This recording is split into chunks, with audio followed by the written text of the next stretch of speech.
Hello, this is one of a series of physics test prep videos. In this video, I'm going to cover topics related to electricity. First off, our content and language objectives. Content objective is I can review for an upcoming test over electricity. A language objective is I can ask questions about electricity content that I'm not familiar with. First off, just an electricity kind of 1 minute review.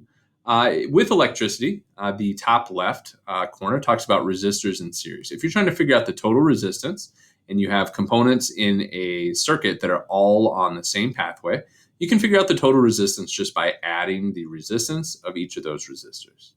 On the bottom left-hand corner, if you have resistors in parallel, the equation is a little bit more difficult, a little different to use. And because there are different pathways, the total resistance is going to be lower. The equation you'd use is 1 over resistance total is equal to 1 over R1 plus 1 over R2. And so if you have numerous pathways, your total resistance should be lower than your lowest resistor. In the very middle of the screen, there's the equation V is equal to IR. Voltage is equal to current times resistance. Voltage measured in volts, resistance in ohms, current in amps. You can figure out the current of a system by taking the number of charges or kind of electrons that pass a point in a certain amount of time.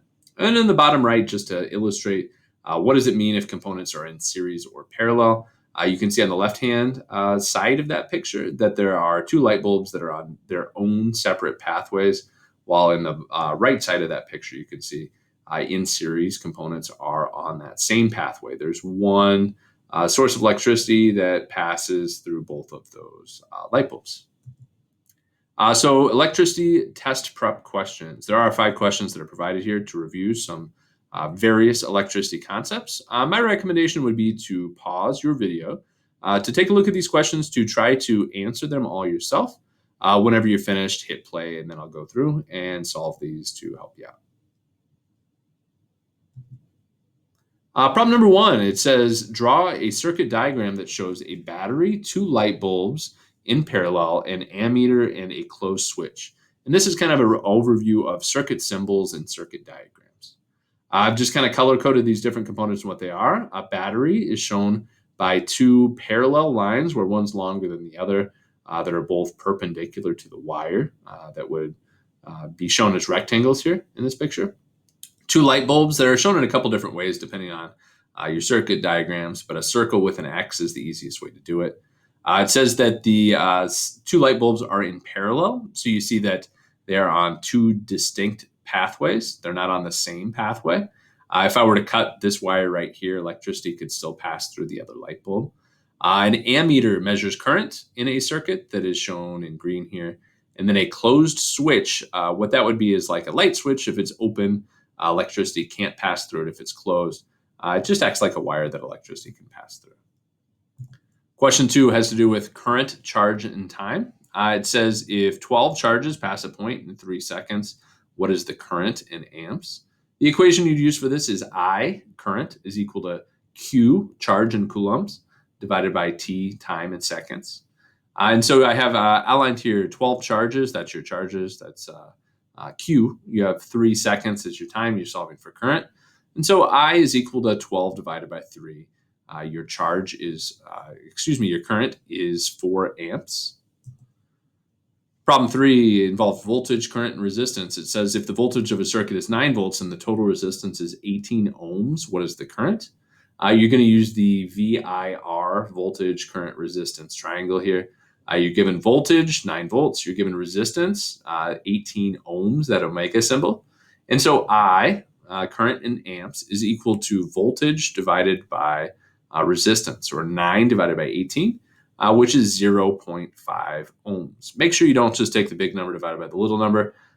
Make sure you're paying attention to what you're given and what you're asked for. Problem number 4, resistance in series. It says if there are 3 resistors in series that are 4 ohms, 3 ohms, and 5 ohms, what is the total resistance? Again, if they're in series, you're going to use the equation R total is equal to R1 plus R2 plus R3. And so you take the 3 resistors, 4 ohms, 3 ohms, 5 ohms, add them all together, and you end up with a total resistance that is 12 ohms. Finally, the last and most difficult, I think, determining resistance in parallel. It's the exact same numbers, the exact same problem, The one word that's different here is parallel. If these resistors are in parallel, that means they're on their own separate pathways. And so you have the three different resistors, 4 ohms, 3 ohms, 5 ohms, 5 ohms. So 1 divided by resistance total is equal to 1/4 plus 1/3 plus 1/5. My recommendation is to change all of these to decimal form, because if you try to add fractions, I've noticed a lot of students kind of mess up and run into some troubles. So 0.25 plus 0.33 plus 0.2 gives you 0.98 ohms. But that's not resistance total. That's 1 divided by resistance total. And to solve for resistance total, then what you need to hit is 1 divided by answer, or the 1 over x key that might be on your calculator, and you come up with a resistance total of 1.02 ohms, which is lower than any of your resistors, like I mentioned before, that you started with. That's the end of this video, providing a review of electricity concepts that you might need to be familiar with for a test. Thank you very much. Have a great day.